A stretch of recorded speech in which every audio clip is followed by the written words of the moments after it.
अस्सलाम student. Lecture number 8 exercise 7.3 question 6 से हम कंटिन्यू करेंगे आज।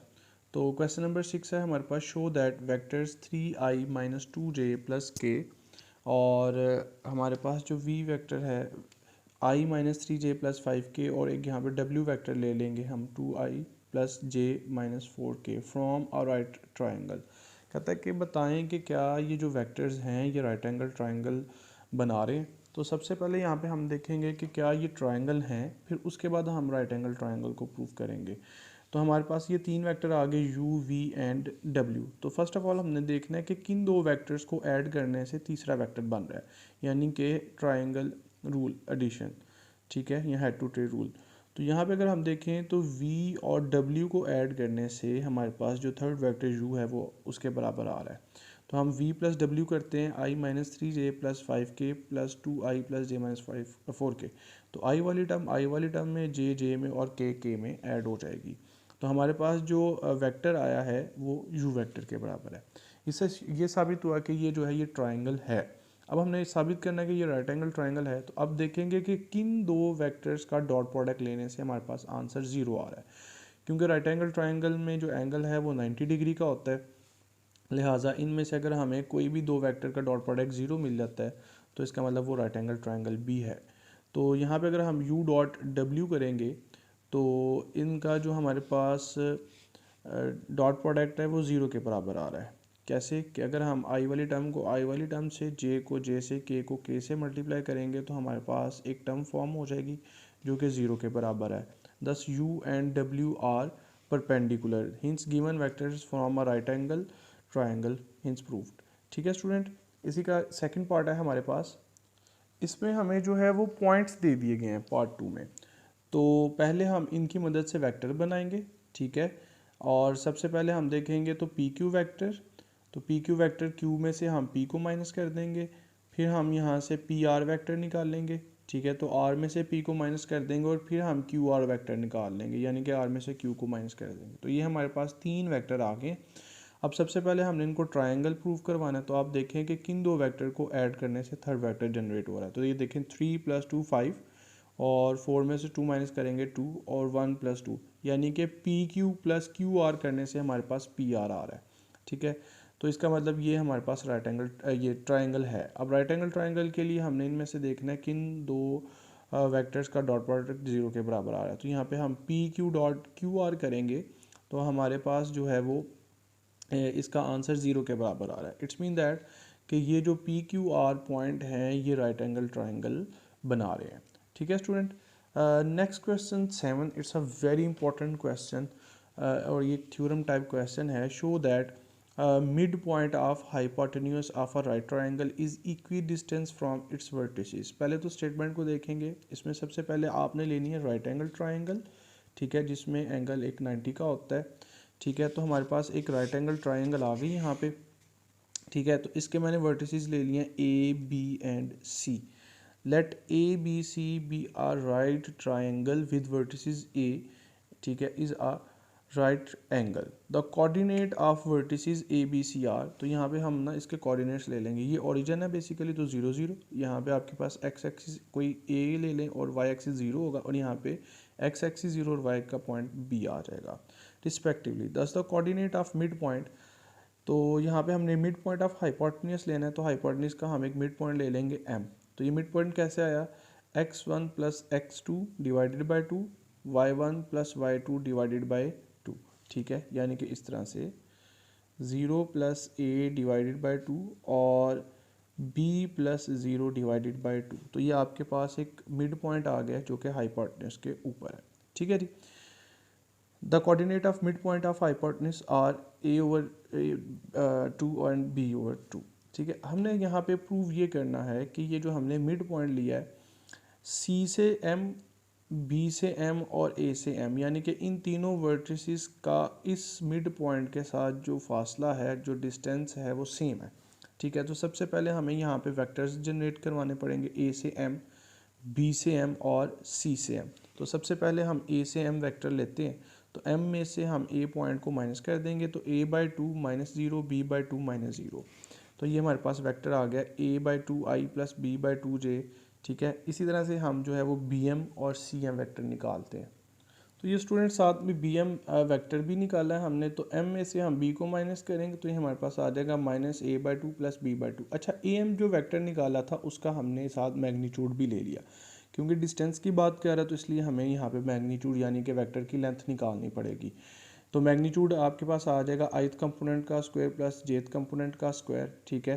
तो a² + b² / 4, this is equation 1। इसी तरह से हम बी एम वैक्टर निकालने के बाद उसका मैग्नीट्यूड ले लेंगे, ठीक है। तो वो भी हमारे पास आ गया a² + b² / 4, और ये 4 जो है वो स्क्वायर रूट से बाहर भी आ सकता है। इस तरह से सी एम हम वेक्टर निकालेंगे तो एम में से सी को माइनस करेंगे, a/2 - 0, b/2 - b।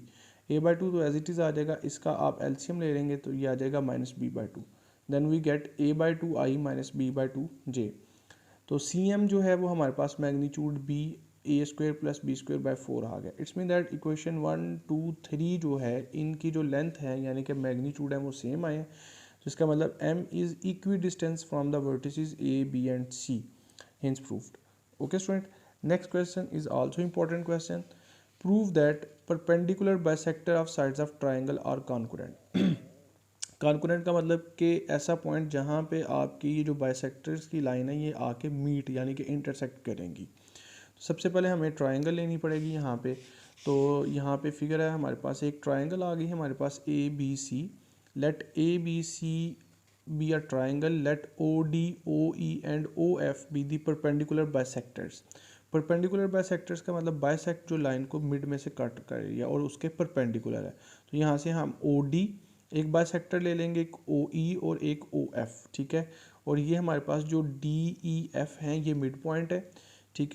Late A B C be the position vector of the vertices A B and C respectively, then the position vector of the mid point of the side.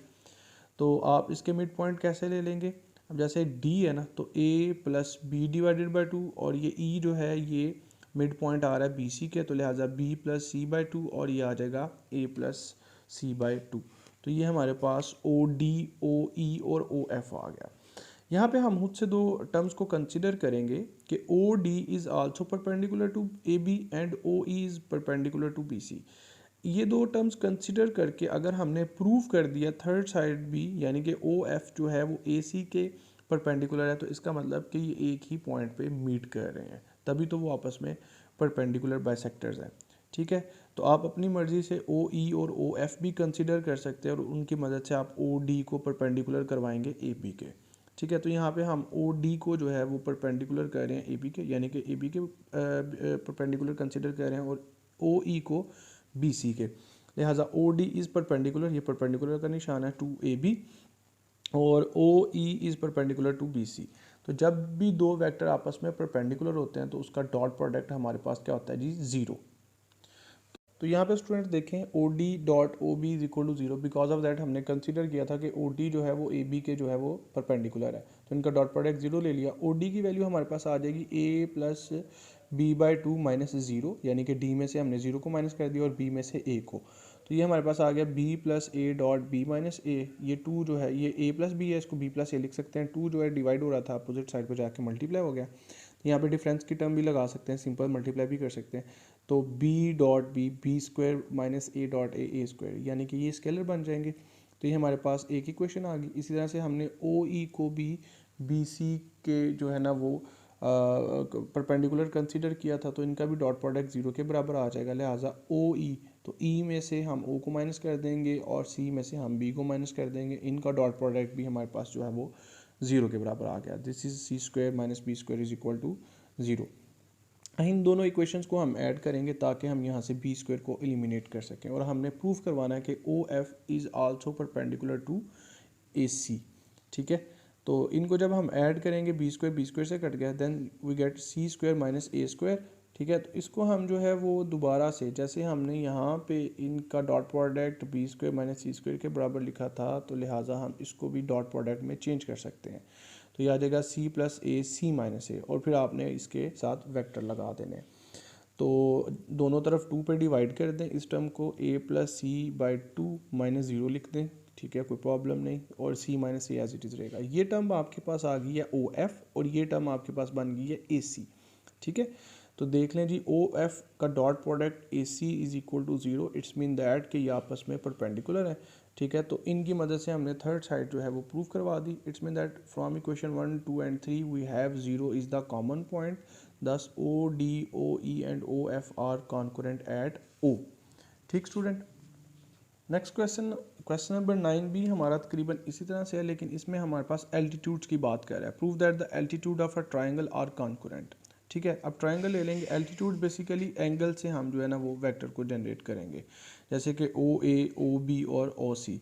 तो यहाँ पे भी पहले हम statement लिखेंगे इसकी, let A B C be any triangle, let O A, O B and O C be its three altitude, let A B C the positions vector of the vertices A B C respectively since A E perpendicular to B C. यानी कि यहाँ पे ये जो है ना ए ओ ए, यानी कि ओ ए जो है वो परपेंडिकुलर होगा यहाँ पे हमारे पास बी सी के, क्योंकि ओ ए जो वेक्टर जनरेटर है इसका मतलब ये नहीं है कि ये मिड पे आ रहा है। ठीक है, ये बिल्कुल भी इसका मतलब ये नहीं।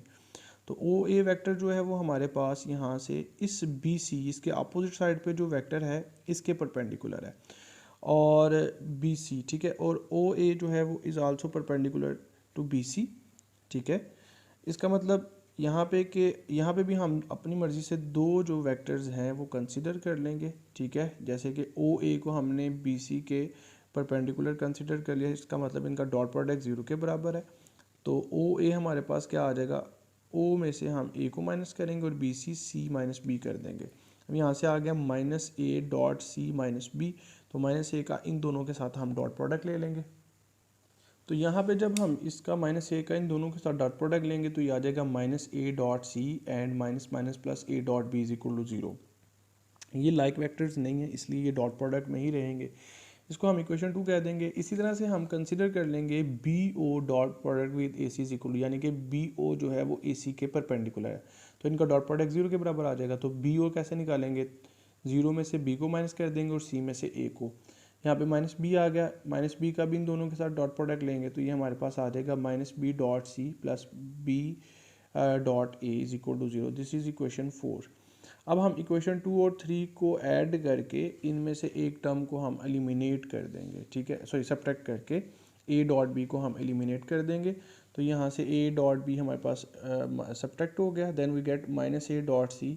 अब हमने इन दोनों की मदद से प्रूव करवाना है कि O C is also perpendicular to A B. ठीक है जी, तो इसके लिए यहाँ से सी कॉमन ले लिया, सी डॉट बी माइनस ए। ठीक है, तो यहाँ से हम जो है वो माइनस के साथ दोनों तरफ मल्टीप्लाई करवा देंगे, अपोजिट साइड पे कोई फ़र्क नहीं पड़ेगा। ठीक, यहाँ पे आ जाएगा this is O 0 minus C which is equivalent to C O, और b माइनस ए का मतलब ए बी। तो सी ओ जो है वो डॉट प्रोडक्ट है ए बी के साथ, इट्स मीन दैट के सी ओ बी ए बी के परपेंडिकुलर है। तो ये हमने फर्स्ट टू अजम्पशंस की वजह से ये थर्ड को हमने प्रूव करवा दिया। From equation 1, 3 and 5 0 is the common point. ठीक है, then O B and C O, A O B O and C O are concurrent at O, so as the altitude AE, BF and CD, यानी कि OA, OB और OC are concurrent at O। ठीक है, ठीक है students, तो आज का जो हमारा टॉपिक था जिसमें हमने कुछ इंपॉर्टेंट क्वेश्चन देखे, तो बाकी जो रिमेनिंग इसके पार्ट है वो इंशाल्लाह हम नेक्स्ट लेक्चर में करेंगे। ओके स्टूडेंट, अल्लाह हाफिज़।